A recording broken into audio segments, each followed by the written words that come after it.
Bonsoir tout le monde. Bienvenue à la séance du Conseil de la MRC du 7 février 2024. Donc, le point 1, c'est la lecture et l'adoption de l'ordre du jour dont vous avez eu copie. C'est bon pour tout le monde? Oui. Donc, ça me prend un proposeur, proposé par M. Frigon, puis par M. Gravel, à ma droite. À ma gauche? Oui. Ici. 2 audiences, on n'a pas. Le point 3, c'est adoption du procès-verbal du 17 janvier 2024. Donc, vous avez une copie, c'est bon pour tout le monde. Donc, ça prend un proposeur, proposé par M. Bérard, appuyé par M. Sylvestre. À ma gauche? Oui. À ma droite? Les points 4, c'est dossier administratif et technique. Donc, le point 4.1, c'est l'adoption des comptes. Donc, ça me prend un proposé par M. Barthes, appuyé par M. Moreau. À ma gauche? À ma droite? Oui. Donc, juste peut-être l'adoption des comptes, de signaler, c'est de la période du 17 janvier au 30 janvier. Ça totalisait 577 510. Le second, du 31 janvier au 6 février 2024, pour 3010 et 11. Et les frais de déplacement des élus, ça représente pour janvier 2024, c'est un total de 2067,91. Donc, le 4.2 avenant au contrat de construction du réseau d'Autrey branché 2, c'est pour approbation. Comme vous savez, dans ce dossier-là, on avait comme avenant 5 qu'on pouvait, qui était 371 781,27, qui représentait 5 du contrat de la majoration. Mais en ce moment, c'est pour autoriser pour juillet, depuis juillet, des dépenses de 190 167. Donc, on n'est pas allé au maximum qu'on avait autorisé dans le 5 Donc, c'est 190 163. Donc, ça me prend un proposeur, proposé par M. Frigon, appuyé par M. Bellemare. Merci pour la pancarte, M. Bellemare. C'est très gentil. 4-3. Ah, à ma gauche. À ma droite. Merci beaucoup. C'est moi qui avais proposé. Oui, pas 4.3. Ingénierie de détail pour l'extension du réseau Autrey branché 3, dépôt du rapport d'ouverture de soumission et octroi de contrat. Comme vous savez, d'Autrey branché 1, d'Autrey branché 2, il reste encore des petits poches et le gouvernement ouvre un programme de subvention.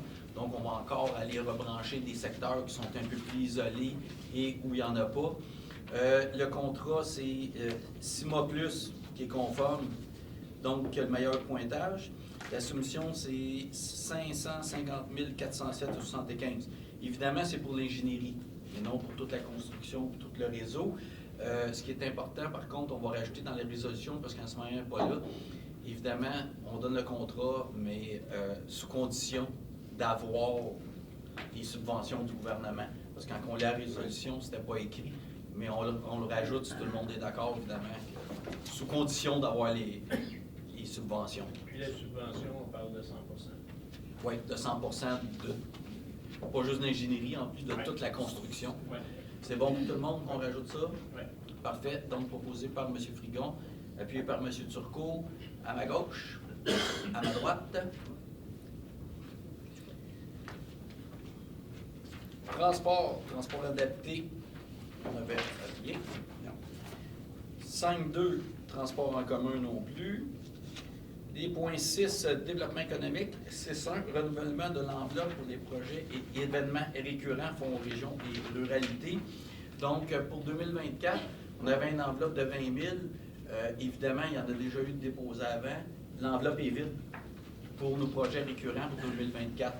Donc, ce qu'on fait, on reprend dans le FR volet 2, on prend 20 000 et on le rajoute pour les projets récurrents pour le reste de l'année 2024. Sinon, ben, il n'y a plus de somme pour ça. Donc, c'est bon pour tout le monde? Parfait. Donc, proposé par M. Lahaye, puis par M. Gravel, à ma droite, à ma gauche.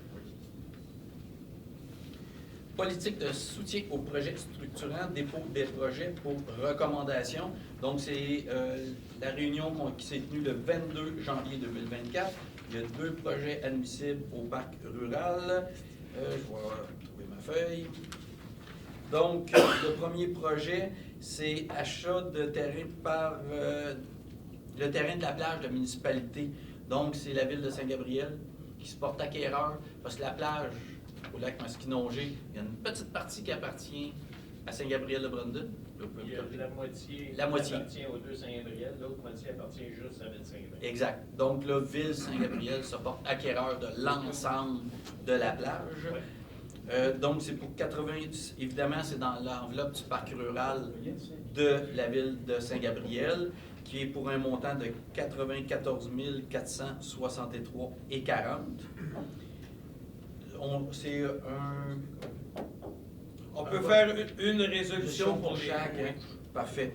Donc, pour le premier, ça me prend 2 projets. Est-ce que je dois m'abstenir? Non, c'est pas en conflit personnellement.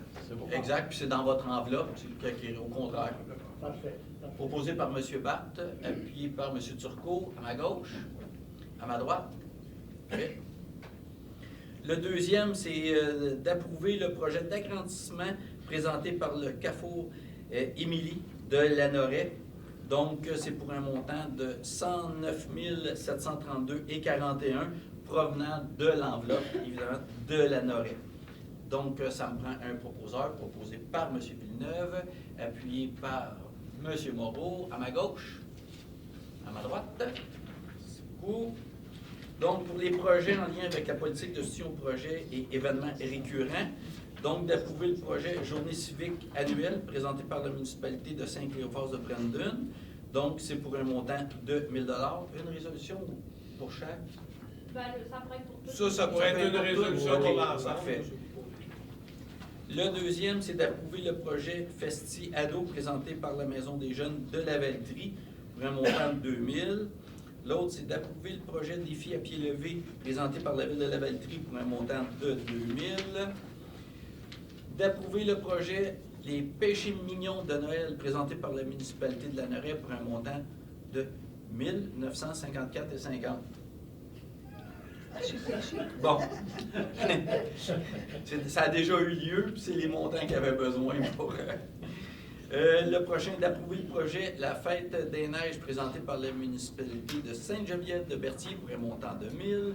Et d'approuver le projet Sac à dos présenté au bord des mots de la Valtrie de 2 000 $. Ça, le projet Sac à dos, c'est vraiment des fournitures scolaires pour l'ensemble des enfants qui ont beaucoup plus de difficultés, ceux qui sont dans le besoin. Donc, ils fournissent, quand on parle d'un sac à dos, ils fournissent l'ensemble des effets scolaires que des enfants ont besoin. Ils nous ont fourni à peu près 110 sacs à dos.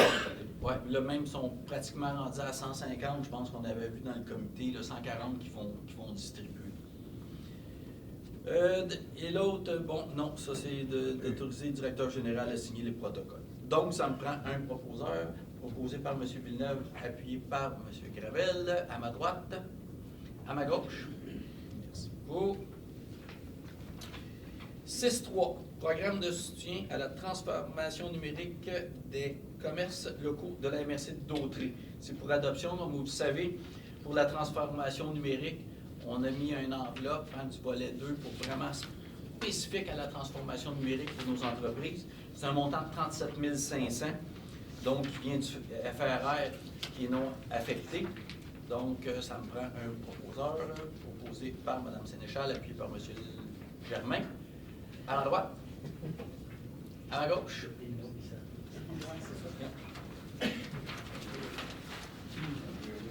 Donc, politique de soutien aux entreprises. Bien, ça, c'est pas compliqué. C'est, étant donné qu'on vient de mettre 37 500 dans notre politique, bien, c'est pour, évidemment, bien, modifier notre politique pour avoir la transformation numérique. C'est bon pour tout le monde? Donc, proposé par M. Germain, appuyé par M. Lahaye. À ma droite. À ma gauche. Merci. 6.5, projet Maison de la Rivière de la municipalité de Saint-Didas, modification au montant. Ça, il y avait déjà des montants qui avaient été prévus pour ce projet-là, mais étant donné qu'il y a eu des montants de rajouter dans nos enveloppes de chaque municipalité, le montant a tout simplement été, je dirais, bonifié pour le projet. Donc, au départ, le projet, c'est un montant de, je l'ai, la maison, c'était 68, non? Ah, OK, 116 513 et 34. Et la modification, donc, c'est pour apporter le montant modifié, c'est 138 141 et 82, qui vient évidemment de plusieurs enveloppes. On a l'enveloppe de Saint-Didas, qui participe, Saint-Cléophas de Brandon, également Saint-Gabriel de Brandon, et on a l'enveloppe aussi de Ville, Saint-Gabriel et de Mandeville, qui participent tout le monde ensemble avec une petite partie de leur enveloppe pour ce projet. Donc, c'est bon pour tout le monde, ça me prend un proposeur, proposé par M. Germain, appuyé par M. Turcot, à ma gauche, là, hein? Je vais poser proche de dire à droite. C'est bon pour tout le monde? À ma droite? Merci beaucoup. Je pourrais juste profiter de l'occasion pour remercier mes partenaires qui ont investi aussi dans le projet commun dans le secteur de Brandon. Merci beaucoup. Très beau projet. Très, très beau projet. 6.6, c'est le projet de construction garage pour le club de motoneige régional de Saint-Gabriel, de Brandon, de Lanaudière. Donc, il y avait un montant de 75 000 qui était prévu par plusieurs municipalités du Nord. Et étant donné, même chose, bonification des enveloppes de chaque municipalité, les municipalités ensemble ont décidé de mettre 100 000 dans le projet. C'est bon pour tout le monde? Oui. Donc, proposé par M. Gravel, appuyé par Mme Sénéchal, à ma gauche, à ma droite. Merci. Aménagement du territoire, 7.1, c'est comité d'aménagement et conformité, donc c'est tout simplement le dépôt. Ça me prend quand même une résolution, donc proposée par M. Moreau, appuyé par Mme Desjardins, à ma gauche, à ma droite. Merci. 7.2, demande d'autorisation CPTAQ. Il y en a pas. 7.3, certificat de conformité. Conformité à notre schéma d'aménagement. Exactement. 4 règlements. Le premier règlement de la ville de la Velletrie 110-15-2023 qui modifie le règlement relatif aux usages conditionnels numéro 110-2008 pour permettre la densification dans une des zones du périmètre d'urbanisation de la ville de la Velletrie. Le comité recommande l'émission de certificat de conformité. Donc, ça me prend un. Il y en avait un autre? Non, pour c'est ça. Un proposeur proposé par M. Turcot, appuyé par M. Moreau, à ma gauche, à ma droite. Turcot, prochain. Un règlement de la municipalité de Mandeville 192-2023-5-2 qui modifie le règlement de zonage 192 qui a pour effet d'encadrer l'implantation des résidences de tourisme sur le territoire de la municipalité. Le comité recommande l'émission du certificat de conformité. Donc, proposé par M. Turcot, appuyé par Mme Desjardins, à ma gauche, à ma droite.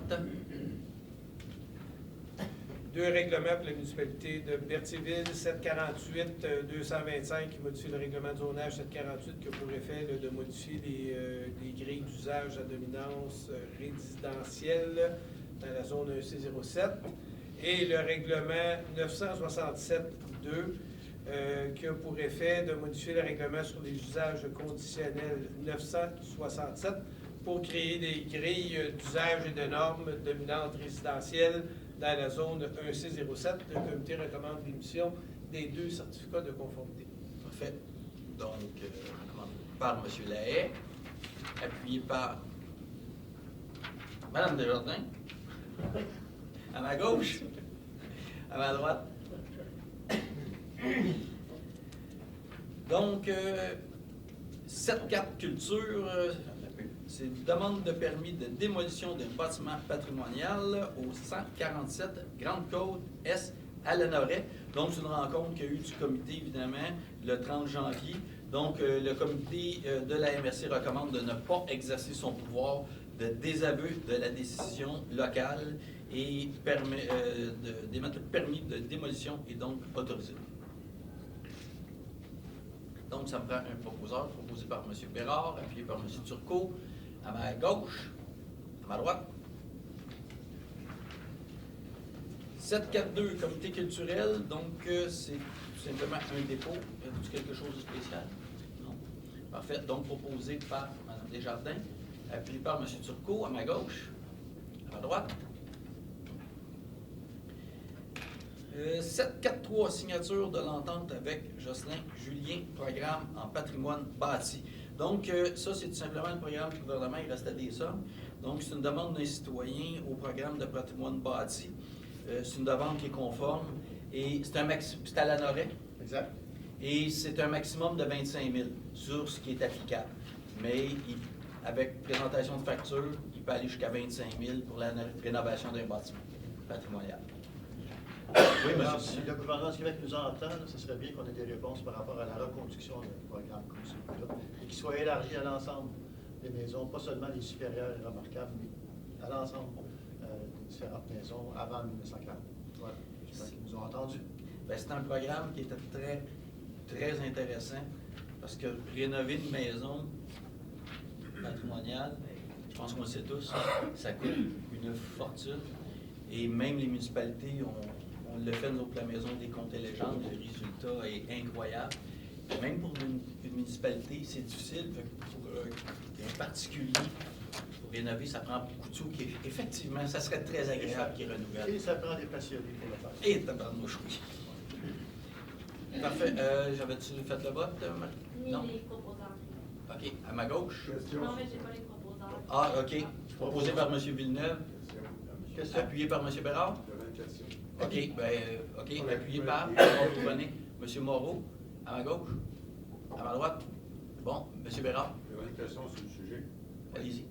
Villeneuve, vous dites qu'ils ont changé le protocole. On peut admettre tous de maisons qui n'ont pas. C'est pas les lettres qu'on a envoyées de l'année antérieure qui peuvent. C'est pas moi du projet, c'est d'autres maisons qui peuvent. C'est le vœu que l'on fait. C'est qu'on puisse Le élargir, vœu. moi je propose à toutes les maisons avant 1940. Parce que sinon, si les maisons sont juste classées faibles, ils n'ont pas accès à ces sommes-là.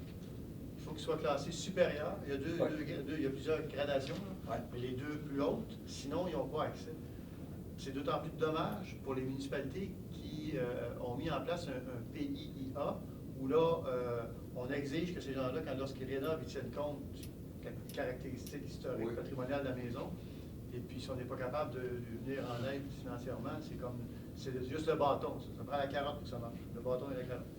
Et là, présentement, le gouvernement limite ça seulement à supérieur, malheureusement. Alors, nous, on demande, puis ils savent, de toute façon, ils l'étudient. Ils sont, parce que nos AS nous disent que, présentement, ils iraient probablement vers ça, on l'espère. C'est une très bonne chose. Oui. C'est bon pour tout le monde? Oui. Parfait.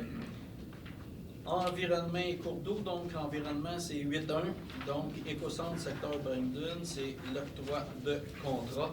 Donc, le contrat, je vais changer de page, c'est pour Frédéric Morin, qui a été le plus bas soumissionnaire.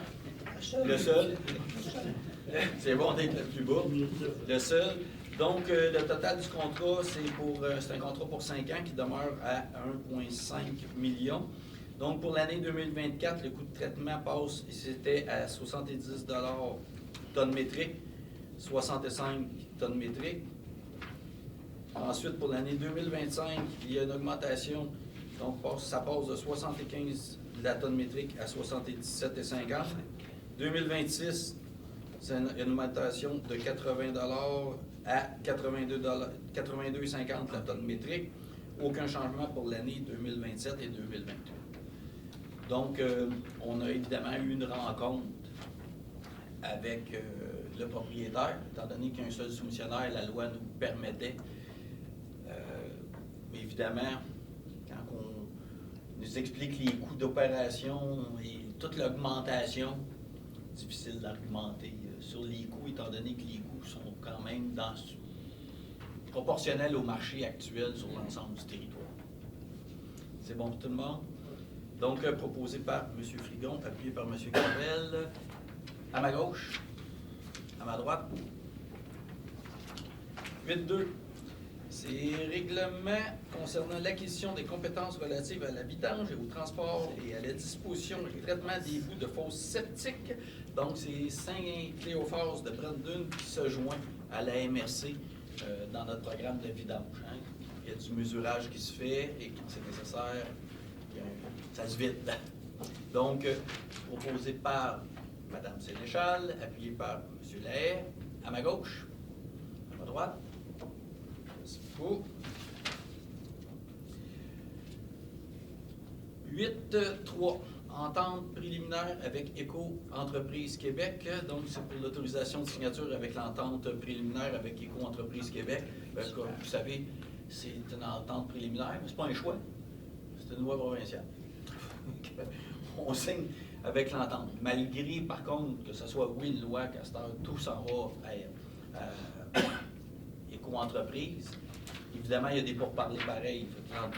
Ils font quand même certains ajustements parce que nous, la fin de notre contrat, ça donne bien. C'est fin 2024 et eux, c'est fin 2024.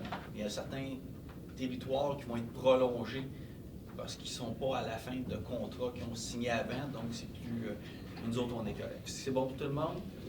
Donc, proposé par M. Barthes, appuyé par M. Turcot, à ma gauche, à ma droite. Merci. Point 9, sécurité publique, priorité locale 2024-2025. Donc, ça, c'est pour adoption. À tous les ans, on a une rencontre avec la Sûreté du Québec. Donc, pour prioriser sur l'ensemble de nos territoires des priorités qu'on veut vraiment que la Sûreté du Québec priorise. Donc, on a... je suis à la bonne place? Non, je pense pas. Des priorités. 14. Page 14. Page 14. 14. C'est ça, il m'en manque une. Ah, je les ai. Je suis là. Donc, première, assurer une visibilité et une présence accrue auprès des traverses piétonnières, zones scolaires, parcs et maisons de jeunes. La deuxième, maintenir le nombre de constats d'infractions relatifs au non-respect des arrêts obligatoires et des feux de circulation par rapport à 2023 et 2024. Et le troisième, intervenir de façon active sur les réseaux routiers vitesse excessive. Je pense que comme maire, c'est tout ça qu'on entend dans nos municipalités et qu'on vit. Hein? Donc, c'est les trois priorités. Donc, ça me prend un proposeur, proposé par M. Gravel, appuyé par M. Bellimeur, à ma gauche, à ma droite. Merci beaucoup. 9.2, entente cadet police avec la Sûreté du Québec. Donc, c'est pour une signature. Donc, ça, c'est tout simplement l'entente avec la Sûreté du Québec qui se monte à 30 000 et qui est divisée, évidemment, entre nous, les municipalités. Ce qui fait 30 000, c'est 6 cadets qui seront répartis sur notre territoire. Donc, ça me prend un proposeur, proposé par M. Villeneuve, appuyé par M. Germain, à ma droite, à ma gauche. 9.3, c'est entente avec les municipalités participantes, pour les cadets. Donc, je pense que vous avez toute la répartition. Vous avez toutes vu la répartition. On s'est entendu entre nous pour la répartition. Donc, si tout vous convient, ça me prend un proposé par M. Goyette, appuyé par M. Turcot, à ma gauche, à ma droite. Petite question, M. le Préfet. Oui. La Sûreté du Québec nous a offert de pouvoir prendre des blocs supplémentaires de 40 heures. Est-ce qu'on doit passer par le vote par la MRC le mois prochain pour... Non. On s'est informé chez nous, on a pris des blocs. Je pense que... Bon, puis on a rentré, Marc-Olivier, notre directeur général, a rentré en communication avec la Sûreté du Québec. Puis ils vont tout simplement l'inclure. Là, j'ai la permission de signer l'entente. Ils l'ont inclus dans l'entente que je vais signer. Mais oui, c'est correct pour les blocs qu'on a. On fait parvenir la résolution à la MRC? Ah, il n'y a même pas, ça va être dans l'entente, là, même pas de résolution. Une résolution qui a été votée là-dessus hier. Bien, c'est bien d'avoir la résolution parce qu'il va y avoir des coûts supplémentaires. Exact. 1100 $ de plus. Mais on va l'inclure dans l'entente quand même. Fait que Okay. dans l'entente, Parce qu'ils vont pas. C'est ça, parce que dans l'entente, C'est ça. ils vont passer par la MRC pour C'est nous ça. refacturer. C'est ça. Oui, Nous autres. parfait. Donc, mais dans l'entente, les coûts seront reportés. Donc, c'est beau, ça. C'est bon? Fait. Point 10, rapport du préfet. Monsieur Barthes. C'est excellent, M. le Préfet. Il y a beaucoup de place que je suis avec vous. Ouais, C'est encore plus excellent. On fait la proposition. Donc, proposé par M. Batt, appuyé par M. Sylvestre à ma gauche, à ma droite. Oh. Correspondance. Ben, correspondance, là, ce qu'il faut dire, c'est souvent, la majorité des correspondances, c'est beaucoup de d'autres MRC qui nous envoient de la correspondance, puis c'est souvent pour des appuis sur des résolutions qui passent et on en reçoit énormément. Je pense que ça, on les regarde et quand vraiment on trouve qu'il y a quelque chose qui rejoint l'ensemble des territoires, on y va, mais souvent c'est vraiment personnel à une région, on le ramène. On y a tous accès, tout ça. Oui, exact. Donc, ceux qui veulent en prendre connaissance peuvent en prendre C'est ça. Parfait. C'est bon pour tout le monde? Oui. Point 12, service d'incendie, on n'en avait pas. Point 13, période de questions. Pas de questions. Parfait. Donc, levée de l'Assemblée. Monsieur Bérard? Oh, question. Je voulais juste, M. le Préfet, vous avez vu, suite à l'affirmation du responsable de TI, la municipalité de Saint-Isabelle n'avait pas répondu à sa demande pendant 7 à 8 mois. On nous fait parvenir par courriel des réponses que la direction générale avait faites. Je voulais juste qu'on corrige la déclaration qui avait été faite, s'il vous plaît. Bien, on va s'en reparler, M. Bérard, parce que moi, j'ai lu tous les courriels. Et je suis désolé de vous apprendre que ce qui a été demandé, ça n'a pas été répondu.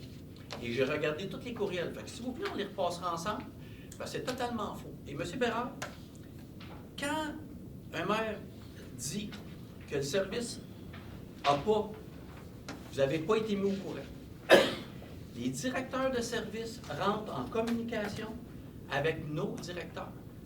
Moi, mon directeur me met au courant de la situation. Et c'est normal que, entre services, qu'un directeur de service parle à un directeur d'une municipalité. Moi, je les ai vus, les courriels. Et les réponses, c'était pas les autorisations, pas du tout.